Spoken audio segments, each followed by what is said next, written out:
이영애, 고현정, 김혜수 이런 여배우들을 보면 하나같이 목주름이 없거나 정말 옅죠. 목주름 때문에 고민해보신 분들은 다 아실 텐데 사실 얼굴 주름보다 관리하기 어려운 게 목주름이거든요. 목주름은 타고난다는 말이 있을 만큼 나이와 상관없이 유독 목주름이 심한 사람이 있는가 하면 20대보다 더 깨끗한 목을 갖고 계신 분들도 계시죠. 대체 연예인들은 어떻게 관리하는 거예요? 일반인들도 관리하면 그렇게 될 수 있나요? 그럼요. 다만 내 목주름의 원인을 찾아야 합니다. 목주름이 심해지는 데는 여러 이유가 있기 때문에 한 가지 방법만으로는 효과가 없습니다. 우선 원인을 파악하고 원인에 맞는 해결책으로 개선해야 하는 거죠. 집에서 쉽게 해결할 수 있는 방법을 놔두고 돈 낭비, 시간 낭비하실 수 있으니까요. 꼭 끝까지 시청해주세요.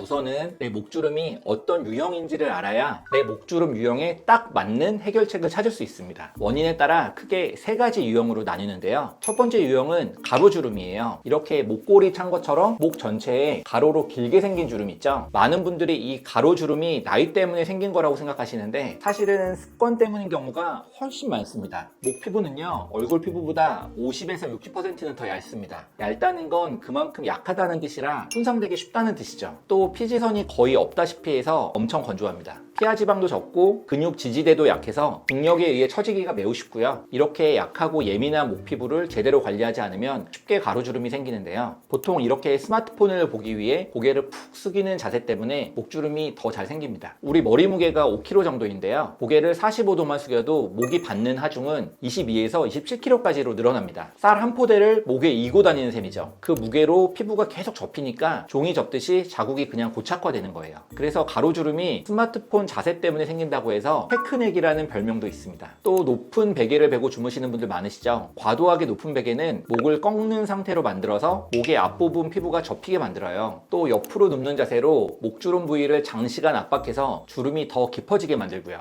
마지막으로 얼굴에는 좋은 영양크림과 선크림을 듬뿍 바르시는데 목에는 관리가 소홀한 분들이 참 많으세요. 제가 아까 목에는 피지선이 없어서 엄청 건조하다고 했죠? 이런 건조한 피부를 그냥 방치하면 주름이 생길 수밖에 없는 거죠. 그럼 가로주름은 어떻게 없앨 수 있어요? 우선 홈케어 방법으로는 자세와 생활습관 교정부터 해야 되겠죠. 스마트폰을 보실 때는 고개를 숙이지 마시고요. 스마트폰을 눈높이까지 올려서 보는 습관을 들여주세요. 그리고 베개가 딱 누웠을 때 목과 척추가 수평이 되는 높이가 좋습니다. 한국 성인 여성은 6에서 7cm, 남성분들은 8cm 정도가 이상적이세요. 그리고 가급적 옆으로 눕는 것보다 천장을 보고 똑바로 누워야 목 피부가 접히는 걸 막을 수 있습니다. 이렇게 습관만 교정해도 목주름을 어느 정도 완화하고 예방할 수 있는데요. 이미 주름이 심하게 생겼다면 이럴 땐 시술의 도움을 받는 게 좋겠죠. 보통 목주름에는 히알루론산 필러 시술을 많이 하게 되는데요. 소량의 히알루론산 필러로 패인 주름을 메워서 피부 표면을 평평하게 만들어주는 시술이에요. 여러분, 이런 고랑이 있다고 생각해 보세요. 이 고랑 밑에 어떤 물질을 적당히 채워주면 어떻게 될까요? 이렇게 안쪽에 채워진 물질 덕분에 푹 파였던 고랑이 위로 올라올 수 있겠죠. 목 필러는 이런 원리라고 보시면 됩니다. 히알루론산 필러는 평균 6개월에서 1년 정도 지속되고요. 길게는 2년까지도 가는 분들도 계세요. 제 경험상 보통 1년 정도는 유지되는 분이 많더라고요. 만약 이렇게 필러로 붉은 고랑을 채운 뒤에도 피부 표면에 얇은 잔주름이나 결이 아쉽다면 2단계로 스킨보톡스 시술을 함께 고려해 볼 수 있습니다. 소량의 스킨보톡스를 목 피부에 주입하면 잔주름을 유발하던 목 근육이 이완되면서 얇은 잔주름이 개선되고 목 피부결이 훨씬 매끈해지는 효과가 있어요. 또 스킨보톡스를 주입하면 간접적으로 콜라겐 생성이 촉진되고 장기적으로 피부 두께에도 긍정적 효과를 준다는 임상 연구도 있습니다. 만약 피부 자체가 너무 얇아서 자세를 신경 써도 주름이 잘 생기는 분들은 마지막 3단계 피부를 두껍게 만드는 주베룩 같은 콜라겐 부스터 주사도 병행하시면 좋습니다. 주베룩은 콜라겐이 잘 만들어지도록 유도를 해서 시간이 지날수록 피부에 탄력이 생기게 되는 원리거든요. 콜라겐이 자랄수록 피부가 점점 튼튼해지는 걸 느낄 수 있겠죠.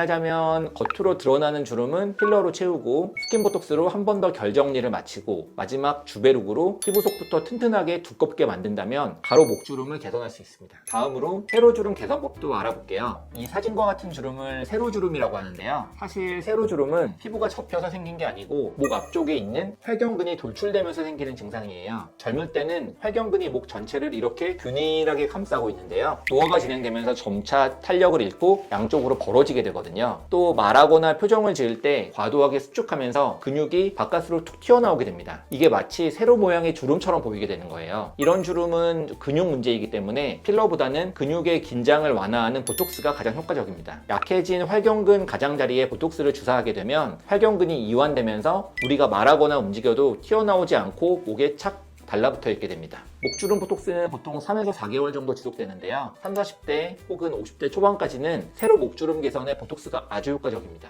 하지만 50대 중반이 넘어가서 근육 이완이 너무 심하고 피부에 처짐까지 동반됐다면 보톡스로는 좀 부족하고요. 이때는 근본적인 해결책인 목 거상술을 받는 게 가장 효과적입니다. 목 거상술은 처지고 주름진 목 피부를 리프팅하고 벌어진 근육을 조여줘서 목 라인을 탄탄하게 만드는 수술이에요. 목주름 개선뿐만 아니라 턱 라인 정리까지 돼서 전체적인 목 라인, 얼굴 라인까지 개선됩니다. 유지 기간은 사람마다 다르지만 대체로 10년 이상 유지되는 편이에요. 마지막 세 번째 유형은 바로 자글자글한 주름입니다. 보통 목에는 굵은 가로주름이 많이 생기는데요. 목 전체가 자글자글하게 주름지면서 목 피부가 굉장히 얇은 분들이 계세요. 이런 분들의 가장 큰 원인은 광노화, 즉 자외선입니다. 자외선이 목의 얇은 피부 속으로 들어가서 콜라겐이나 엘라스틴 같은 우리 피부의 탄력을 책임지는 성분들을 다 분해해버린 거죠. 또 건조함 역시 하나의 원인이 될 수 있는데요. 앞서 말씀드렸듯 목은 피지선이 거의 없어서 만성적으로 건조하기 때문에 광노화와 건조함이 만나면 피부 표면이 자글자글하게 무너져 내리는 거예요. 그래서 이 유형은 시술보다 매일 꾸준히 하는 홈케어가 100배는 더 중요합니다. 제가 상담 오시는 분들께 정말 매일 하는 잔소리가 있는데요. 얼굴에 선크림 바르실 때 목은 왜 안 바르세요? 자외선은 피부 탄력을 떨어뜨리는 주범이라 얼굴뿐만 아니라 목까지 꼼꼼히 바르셔야 합니다. 이건 타협이 불가능한데요. 얼굴에 바르기 좋은 보습제 역시 목에도 꼼꼼히 발라주시고요. 원장님, 그럼 레티놀이나 비타민C 같은 기능성 화장품도 목에 발라도 되나요? 네, 되긴 하는데 다만 방법이 중요합니다. 레티놀이나 비타민C 모두 피부에 자극이 가는 성분인데요. 목 피부처럼 얇고 건조한 피부에 바르면 자극이 더 심할 수 있거든요. 그래서 저농도 제품을 소량으로 보습제에 섞어 바르는 정도가 가장 좋습니다. 또 매일 바르기보다는 2, 3일에 한 번 정도 간격을 두는 게 좋고요. 그런데 만약 이렇게 홈케어로 충분히 관리를 해줬는데도 목 피부가 여전히 얇고 건조하다거나 점점 주름이 심해진다면 이럴 땐 피부 속부터 재생시키는 스킨부스터 시술의 도움을 받을 수 있겠죠. 리쥬란 같은 스킨부스터 시술은 손상된 진피층에 직접 수분과 재생 성분을 주사해서 피부 환경 자체를 건강하게 만들어주거든요. 만약 피부결뿐만 아니라 탄력이 심하게 떨어진 게 문제라면 써마지 같은 고주파 리프팅도 효과적입니다. 써마지는 피부 진피층에 뜨거운 열을 가해서 기존 콜라겐을 수축시키고 새 콜라겐 생성을 유도하는 방식으로 탄력을 올려줄 수 있거든요. 그래서 자글자글한 피부결과 잔주름을 개선하는데 아주 탁월합니다. 만약 처짐이 심하다면 처진 피부를 리프팅해주는 울세라 같은 초음파 리프팅으로 더 큰 효과를 보실 거예요. 근데 내 피부가 건조함이 문제인지 탄력이나 처짐이 문제인지 혼자 판단하시기는 어려울 수 있기 때문에 혼자 생각하기보다는 전문가의 상담을 받는 게 가장 좋겠죠. 자, 정리해 볼게요. 연예인처럼 매끈하고 탄탄한 목 라인을 만드는 건 단 하나의 시술이 아닙니다. 가로주름이라면 생활습관 교정, 필러, 스킨보톡스, 콜라겐 부스터의 조합으로 개선시킬 수 있습니다. 세로주름은 근육의 문제라 보톡스나 목 거상술로 효과를 볼 수 있고요. 자글자글하게 주름진 목 피부는 홈케어, 스킨부스터, 리프팅 시술이 효과적입니다. 세로주름이 문제인데 가로주름처럼 필러로 해결하려고 하면 절대 안 될 뿐더러 효과도 전혀 못 보겠죠. 그래서 원인 파악이 가장 중요한 거예요. 오늘 내용이 도움되셨다면 구독, 좋아요, 알림 설정 꼭 부탁드리고요. 목주름 관리법에 관해 궁금한 점이 있으시다면 또 여러분만의 홈케어 및 시술 꿀팁이 있으시다면 댓글로 남겨주세요. 저는 다음 영상에서 흑자를 없애는 방법이라는 주제로 다시 찾아뵙겠습니다. 감사합니다.